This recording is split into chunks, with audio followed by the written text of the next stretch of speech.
Je ne sais pas trop. Je crois que ma mère, qui avait décrété que j'étais vivace parce que j'étais pas morte, comme elle avait sans doute espéré à ma naissance, je peux comprendre d'ailleurs, j'étais très faible en tout cas à la naissance, c'était la force de la survie.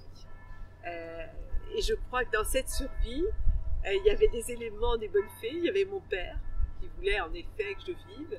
Il y a eu un phénomène d'attachement très fort de lui à moi et de moi à lui. J'ai voulu suivre son chemin, lui-même sorti de rien, de la misère infiniment plus effroyable que la mienne. J'avais compris que c'était un modèle. C'était un homme très rigoureux, extrêmement rigoureux et bienveillant en même temps, et qui cachait beaucoup ses souffrances.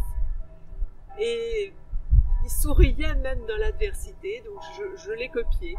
Et puis aussi, il y a eu l'école, qui était pour moi un paradis.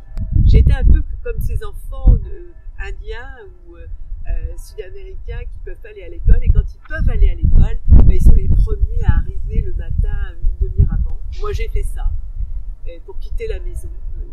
Vraiment, j'ai tout fait où je me sentais malheureuse, donc j'ai tout misé sur l'école, et avec la bénédiction de mon père.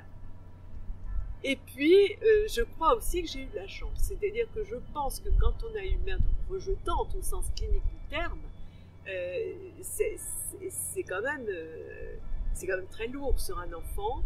Et je crois qu'il y a eu des gens dans ma famille qui s'en sont rendus compte. Ma grand-mère, mon père, et j'étais dans ce corps, et ils ont eu l'idée d'aller me montrer, comme on disait, c'est-à-dire d'aller consulter à mon sujet un médecin qui avait le sens de ce qu'on appelait à l'époque la psychologie infantile. Et ça m'a sauvée. C'est-à-dire que je pense que pour la résilience, il faut beaucoup de chance. Ça ne suffit pas de dire j'ai fait ma résilience, je vais faire ma résilience, on va lui faire sa résilience. Non, ça ne fonctionne pas comme ça.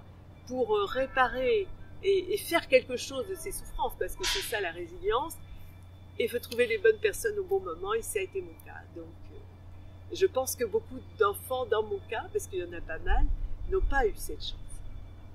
Et puis, dans mon milieu, il n'y a pas d'alcool. Mon père ne buvait pas, il n'y avait pas de violence. Or, à l'époque, dans les années 50 et 60, la ville était quand même, il faut dire les choses, ravagée par l'alcool et la violence. Et la misère. Donc c'était un peu comme d'être né dans une cité actuellement. Donc j'ai pas eu ça.